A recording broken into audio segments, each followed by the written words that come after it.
Rappers out of any celebrity put the biggest target on their back when it comes to getting robbed. All the flex and stacks, whips and chains is dope for the gram. That led to more than a few rappers getting robbed. 2009, Drake had been enjoying early success in the hip-hop industry, but aside from all the success, was a robbery that nearly took his life. Drake had been dining at a restaurant in his hometown of Toronto with a woman named Chantel Brown. After leaving the restaurant, the two walked toward Drake's SUV. As they were entering the car, two men approached the car, pointing handguns at the rapper. They demanded Drake to hand over his jewelry and cash. In his possession was $2,000 in cash, golden diamond necklace, and a $7,000 watch. Nicholas Carino was exiting in a nearby restaurant, and he yelled at the armed men. Already bearing Drake's valuables, the thieves ran. They got in a getaway car and they dashed off. The car was stopped by police shortly afterwards for going the wrong way in a one-way street, and the two men attempted to run on foot. One was caught along with the driver. However, the third was able to escape. Surprisingly, the two men that were arrested by police eventually had the charges of armed robbery and possession of stolen property dropped. Pleading guilty only to conspiracy to commit robbery, the two served less than 6 months in jail. While the men were going through the legal system, Drake cooperated with authorities, but not exactly forthcoming in his cooperation. While the news had made headlines, Drake was caught a snitch by another Toronto-based rapper, which may have influenced him to not cooperate as much as he could have with the police. Drake would later say the robbery was a setup, since they knew where he'd be at. Drake even said, "I knew it was a setup, because I had on a sweater and a jacket, but when they banged on the car window with a gun and opened the door, the first thing he said was, 'Yo, run that chain.'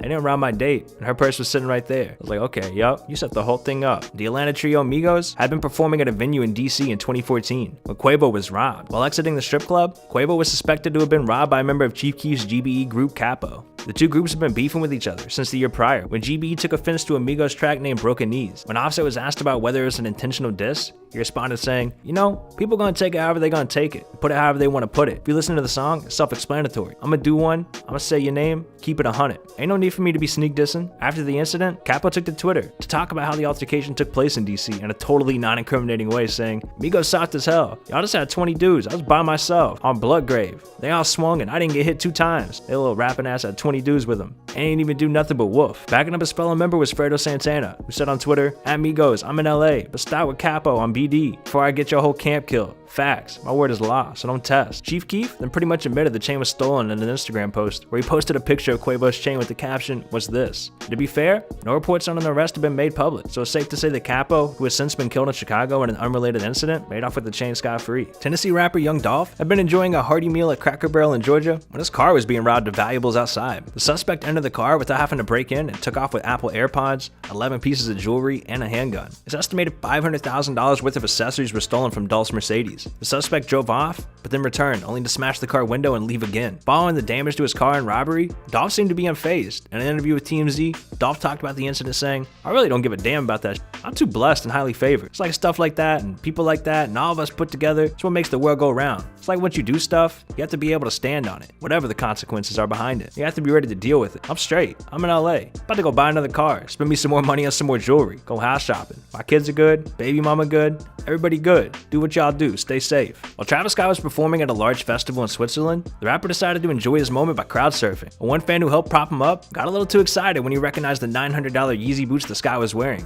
He decided to take them off. Scott managed to keep the fan from grabbing them both. While standing back up by the security area, Scott publicly requested the fan seek revenge on his behalf. "Get that mofo. Get him. You trying to take my shoe? You trying to be a thief? F him up. F him up." And the fans delivered on their orders, repeatedly punched and kicked the thief. Scott threw something on the fan and then spit on him as he's being escorted away by festival security guards. While roaming the streets of San Francisco in the middle of the day, 2 Chainz was robbed and shot at while outside of a medical marijuana dispensary. He and his bodyguards were approached by 2 armed men, and when they saw the guns drawn, the group took off in different directions. Thieves recognized 2 Chainz and sprinted after him, eventually taking his phone and wallet. His bodyguard later recounted the incident saying, "They pointed the guns at us, and we was like, whoa, we thought it was a joke for a minute. We looked at them, we stopped, kind of paused, we thought it was a joke. Then all we heard was, 2 Chainz, give it up." So we stood there, didn't do anything. We just kind of froze, because we wanted to see if this was real. All of a sudden, next thing you know, 2 Chainz kind of backed up a little bit, and then he said, "Give it up, give it up." And then all of a sudden he took off. He took off running first. When he took off running, we took off running.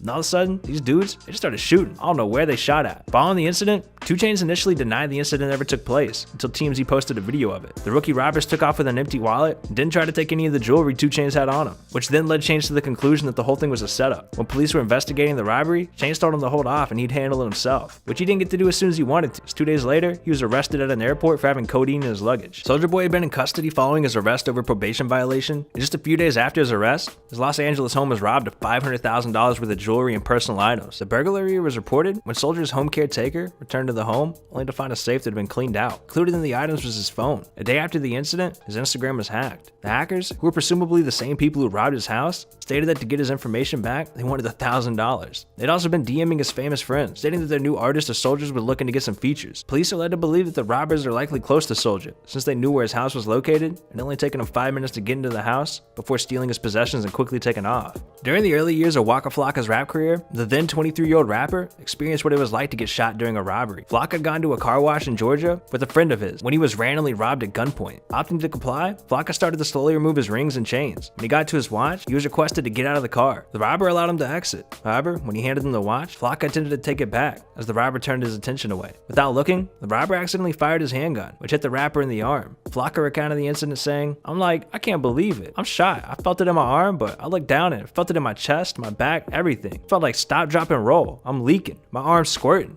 I said call an ambulance. I felt my body getting woozy. I laid down on the flat surface. It messed me up because that ain't do nothing but put air inside my lungs and blood. I ain't panicked. I was like, fuck it, I'm gonna give up. This hurt too bad. I'm gonna give up." My partner was like, "Get up." I said, "I ain't dead. Call an ambulance." By the time I get up, he was like, "You done peed on yourself." I was like, "This ain't pee, this is blood." I got the ambulance. The EMS attendant was like, "Lift him up." I'm like, "Lift up? This hurts. You ever been shot before?" The bullet pierced through his arm and ricocheted into his lung, broke some ribs before finally settling in his back. The injury caused him to experience vision and memory problems for some weeks while he recovered. Pop Smoke was in a rented home in Hollywood Hills where he became the victim of an unfortunate home invasion. Earlier that day, Smoke mistakenly posted the address of his home while showing off gift bags he received in the mail that had his address listed. When the invasion took place, Smoke had people over at the house. 4 armed masked men entered the home and they were able to find the section of the house where Smoke was home alone before they shot him and killed him. The men also got away with some valuables in the area of the house, although police are curious as to why they left out so many high-value items. An investigator released a statement regarding the positive motive, saying, "There's a couple of items that were taken, but some of the things you would think would be taken weren't even really looked for." So that's why we're not really saying that it was a robbery or that he was the intended target. Considering Smoke's gang affiliations, police haven't ruled out the possibility of an intentional hit. However, still today, no definite suspects have led to any noteworthy leads. While at a hotel in London, rapper YG had nearly $500,000 worth of jewelry stolen from a briefcase. YG had a briefcase that sat on top of his safe in the room while he'd been out between 11 p.m. and 11 a.m. on New Year's Eve. The contents of the briefcase had been stolen. He admitted that throughout his stay, many people had gone in and out of the room, which leads us to the assumption that he likely wasn't the only person who had access to that room. By the time he'd returned to the room and woke up the next day on New Year's, he noticed the briefcase was lighter than usual. Despite finding out on New Year's, YG waited nearly a week before he submitted an official police report. That fear of the police likely stemmed from the fact that he'd been under investigation by police for some months. The investigation came about when a Cadillac registered under his name was used in a gun battle against LA sheriffs after a robbery. The shootout led to the death of a 65-year-old man. One man was arrested while another one escaped. YG claimed he was in Hollywood at the time at a recording studio. Ironically, later the same month, he filed a police report for the jewelry robbery in his hotel, and he'd been arrested for being involved in the robbery that had taken place some months prior. YG was released on bail and he's now awaiting sentencing. While Chris Brown was out of town, his home was invaded by burglars. Brown's aunt had been to the house at the time, and after hearing noise coming from the door, she decided to check it out. After opening the door, she was greeted by 3 armed men who forced their way into the house before locking her in a closet as they stole the items. The men eventually left in an unidentified car. A few days later, police and Brown had come up with the name of the suspects that all turned out to be close friends of his. One had even included a club promoter who knew Brown had just received $50,000 in cash for an appearance. Making matters worse, the Los Angeles gang unit was assigned the case after discovering one of the suspects may have had gang ties. In February 2019, Rich the Kid was robbed outside of a studio in West Hollywood. In a report, Deputy Trina Schrader said 3 suspects, who she described as black males, assaulted and robbed 3 victims of their jewelry and money in an alley. TMZ reports the victims included Rich and 2 members from his entourage. She also said all the suspects got into a vehicle and drove away, westbound from the location. As the suspects drove away, a shooting occurred by an unknown male suspect. The shooting suspect has not been located or identified. Just hours before the attack, Rich posted an Instagram picture of himself flashing stacks of cash while standing in front of a Lamborghini. He captured the picture for motivational purposes only, before editing the caption to read, "Always in bank, mo deposit." DaBaby was involved in a $6 million lawsuit in 2020, on top of legal troubles, after beating up concert promoter Kenneth Carey. Carey alleges that when he was with his entertainment crew, Baby had approached and he was severely beaten and robbed. After posting pictures of the injuries that he sustained in the beatdown, he was approached by multiple attorneys who urged him to capitalize on the unfortunate incident. He also claimed that DaBaby turned his back on the deal after agreeing to perform at an event that he was hosting. After the fight, Carey was robbed of $80, a credit card, his iPhone 7, and then doused with apple juice. The fight occurred because DaBaby had disputed an additional invoice, which he refused to pay. When Baby had arrived in Miami to perform at the event, Carey had rented cars for the rapper, which he took advantage of, but also damaged. damaged. When Baby was billed for the damages, he approached Carti to be paid an additional $10,000 for his appearance at the event. And when he declined, DaBaby allegedly assaulted Carti at an airport in Texas. DaBaby was eventually arrested and charged with battery, and he claims that he'll come out on top in this over $6 million lawsuit as soon as he gets out of jail, saying, "Don't allow people to be misled by janky promoters and lazy grown men itching for the opportunity to file a lawsuit that they won't win. I remain composed and focused, knowing allegations made without honesty and integrity will never be honored by the Most High." Hey yo, dog, what are you doing right now? Huh? I know what you're doing. You're clicking on this video. Yeah, that's what I thought. That's what I thought, bro. Don't even think about it. Just do it. Just literally just do it. You're thinking. Stop thinking, bro. It's not healthy. It's bad for your brain to think. Just do it.